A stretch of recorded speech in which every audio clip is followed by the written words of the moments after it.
Asia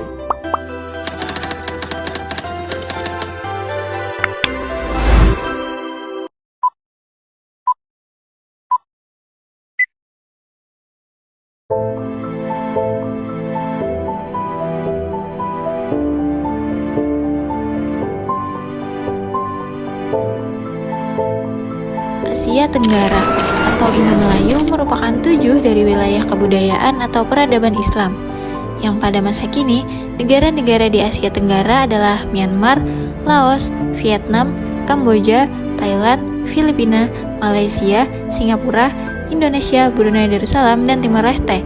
Semuanya terletak memanjang di benua Asia kecuali Indonesia, Filipina, Singapura, dan Timor Leste yang merupakan kepulauan di Samudra Hindia. Sejarah dan dinamika perkembangan dakwah di Asia Tenggara. Yang pertama, ada pada dakwah di Filipina. Islam telah memiliki sejarah yang panjang di Filipina sejak zaman prakolonial. Masyarakat Muslim di bagian selatan tercatat sebagai masyarakat yang mampu mempertahankan diri dari potensi Spanyol selama 300 tahun. Sejak permulaan abad ke-20, wilayah kaum muslimin di selatan mulai disatukan secara administratif dan sistematis di dalam politik yang lebih luas. Pengaruh Arab dan penyebaran Islam di Filipina bermula dari Sulu yang dibawa oleh seorang syekh yang kemudian menikah dengan putri Raja Sulu pada awal abad ke-8 sampai 14 Masehi. Setelah itu diikuti pula seorang bangsa Arab keturunan Syekh yang bernama Makdum Karim atau Tuan Syarif Aulia. Beliau tiba di Sulu pada pertengahan abad ke-14. Setelah itu datang seorang pendakwah atau dai dari Arab yang bernama Syekh Abu Bakar atau Syarif Al-Hasim yang berasal dari Mekah. Kemudian beliau dilantik menjadi sultan di Sulu dan memerintah selama 30 tahun pada tahun 1450 sampai 1480. Kesultanan di Sulu kemudian diwarisi oleh 32 sultan dan ada yang terakhir adalah Sultan Jumal Al-Karim II dari 1884 sampai 1936. Dari Sulu inilah kemudian Islam tersebar ke Mindanao pada abad 10 Hijriah yang dibawa oleh Ali Zainal Abidin yang bergelar kebungsuan yang merupakan keturunan Syekh Aulia yang memiliki hubungan keluarga dengan kerabat raja di Johor. Kedudukan dan pengaruh kebangsuan semakin hari semakin kuat sehingga beliau berjaya mengislamkan hampir semua penduduk di Mindanao dan seterusnya menggasaskan sebuah kerajaan Islam yang berdaulat di sana. Kerajaan Islam di Mindanao ini telah diwarisi oleh kaum keluarga kebangsuan yang kemudian telah meluaskan kerajaan taklukan mereka ke beberapa buah kerajaan Islam yang lain seperti Kemajuan Mindanao, Kerajaan Buaya, dan Kerajaan Butik. Pada perkembangan selanjutnya, orang Muslim di Filipina menamakan diri mereka sebagai Muslim Moro. Nama ini sebenarnya lebih bersifat politis karena dalam realitasnya Moro terdiri dari banyak kelompok etnolinguistik seperti Maranao, Manguindanao, Tausung, dan Samal, Yakan, Iranaman, Naun, Jamapung, Baju, Kalibungan, Kalangan, dan Sangil. Dalam kehidupan sosial antara kelompok elit, tradisional, dan massa terdapat jurang pemisah yang cukup lebar di kalangan Muslim Moro. Identifikasi dan kesadaran etnik yang terjadi karena pembagian komunitas Muslim secara geografis tampaknya sangat kuat. Namun, meskipun terdapat variasi dan perbedaan itu, terdapat perasaan persaudaraan keagamaan terutama ketika menghadapi persoalan yang sama. Bukan hanya agama yang telah menyatukan orang-orang Muslim Filipina, akan tetapi kesulitan ekonomi dan kerasnya hidup yang dialami sebagai penduduk minoritas membuat mereka merasakan nasib yang sama. Kebijakan untuk menempatkan orang-orang Kristen di Mindanao beberapa dekade yang lalu sejak berakhirnya Perang Dunia Kedua membuat keseimbangan tradisional terganggu dan merugikan masyarakat Muslim. Masuknya modal dan teknologi besar-besaran ke wilayah Mindanao di berbagai sektor ekonomi dan industri yang beberapa kasus mengakibatkan tersingkirnya masyarakat Muslim dari komunitas tradisionalnya.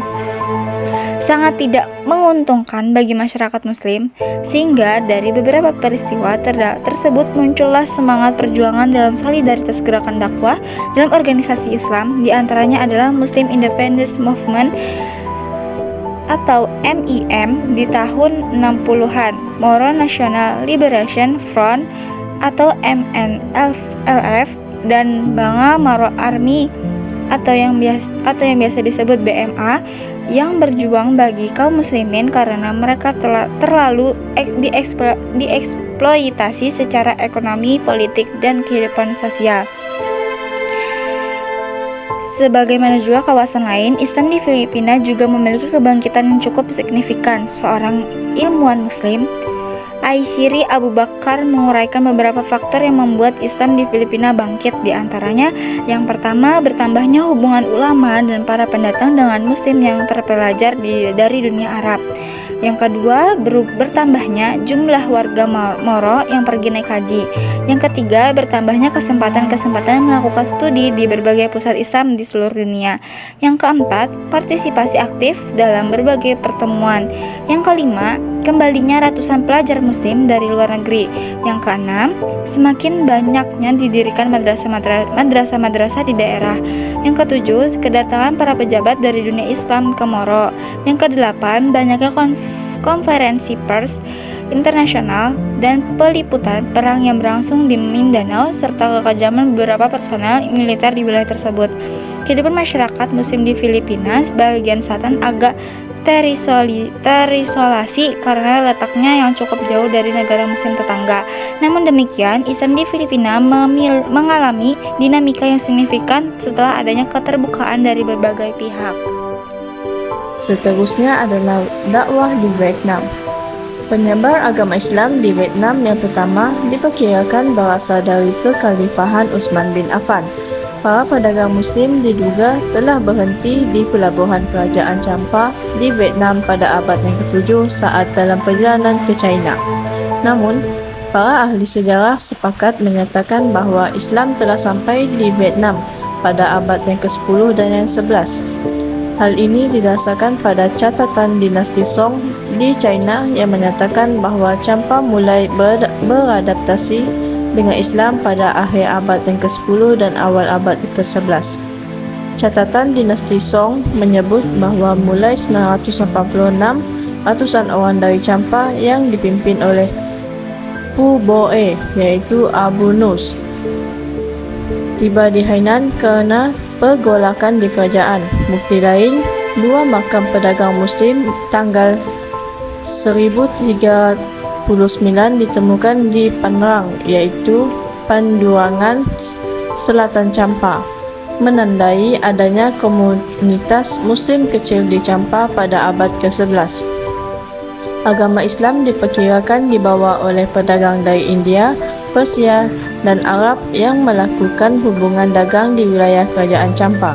Mulai saat itulah pengaruh Islam mulai berkembang di wilayah kerajaan Champa yang disusul dengan invasi bangsa Mongol ke Vietnam. Berkembangnya Islam di Vietnam semakin meningkat setelah Champa memiliki hubungan dengan Kesultanan Melaka.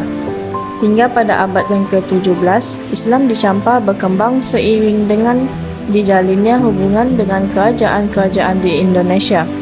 Sebuah catatan Spanyol di akhir 1580-an melaporkan bahawa banyak Muslim tinggal di Champa. Bahkan kala itu, Islam berkembang seiring dengan perkembangan agama Hindu, sehingga menghasilkan banyak masjid yang berdiri bersama dengan kuil-kuil Hindu. Pada period ini, banyak lahir manuskrip tentang kisah Fatimah, putri Nabi, asal-usul masjid, Masjid Jibril, dan beberapa kisah lainnya. Selain itu, Sunni menjadi aliran Islam yang berkembang di Vietnam. Selain itu, ada beberapa teori lain yang menjelaskan tentang masuknya Islam di wilayah Vietnam, yakni Al-Dimashqi pada tahun 727 Masihi mengatakan bahawa umat Muslim yang pertama kali datang ke Vietnam adalah utusan dari Khalifah Utsman bin Affan yang kemudian diikuti oleh masyarakat Bani Umayyah dan Al-Hajjaj. Mereka ini adalah golongan yang melarikan diri dari penindasan dan pembunuhan massal yang dilakukan oleh kelompok keturunan Alawiyah terhadap kaum Bani Umayyah. Yang kedua adalah pada abad yang ke-10, pedagang Muslim yang berasal dari Timur Tengah singgah di pelabuhan Saf sebelum melakukan perjalanan ke China. Salah satu faktor masuknya Islam di kerajaan Champa juga berawal dari hal ini, kerana berdasarkan teori tersebut dikatakan bahawa selain pedagang dari Timur Tengah, ternyata juga ada kru kapal pelayaran kerajaan Champa yang ikut singgah juga di pelabuhan Saf tersebut. Para pedagang yang mengetahui hal tersebut melakukan sebuah hubungan dengan kru kapal tersebut dan mengajarkan sedikit tentang Islam kepada mereka. Berdasarkan teori Champa, dikatakan bahawa Islam ternyata sudah ada di sana sejak dahulu kala. Hal ini ditandai dengan penemuan batu nisan yang bertulis tanggal 431 di wilayah Pangrang atau yang biasa disebut daerah Panduranga, yang merupakan bekas pelabuhan di wilayah Champa kerana di sana dahulu adalah tempat penyebaran aliran Syiah golongan Alawiyah. Puncak Islamisasi di Vietnam terjadi pada abad yang ke-17, di mana pada waktu itu masyarakat Vietnam sudah mengenal tentang budaya-budaya Islami yang dibawa oleh para pedagang yang berasal dari Timur Tengah, yang menjadikan pelabuhan Saf sebagai tempat persinggahan mereka di awal. Pelabuhan tersebut merupakan tempat yang strategis dalam menyebarkan Islam, kerana pelabuhan tersebut adalah tempat persinggahan perdagangan yang dilakukan bangsa Arab dengan wilayah Indochina. Setelah Islam menyebar cukup signifikan di wilayah Vietnam, akhirnya Raja Vietnam memeluk agama Islam dan diikuti oleh para bangsawan Vietnam, serta terakhir beberapa dari masyarakat Vietnam juga turut memeluk agama Islam. Adapun umat Islam Vietnam dapat dibagi dalam 3 kelompok berikut, iaitu kelompok yang pertama adalah Muslim Techam yang merupakan kelompok mayoritas. Yang kedua adalah kelompok umat yang berasal dari suku-suku yang beragam. Mereka adalah pedagang Muslim yang datang dari negeri-negeri yang beragam, kemudian menikah dari anak-anak negeri tersebut, seperti Arab, Indonesia, India, Malaysia, dan Pakistan, dan jumlah mereka merupakan kelompok terbesar dari jumlah umat Islam secara keseluruhan.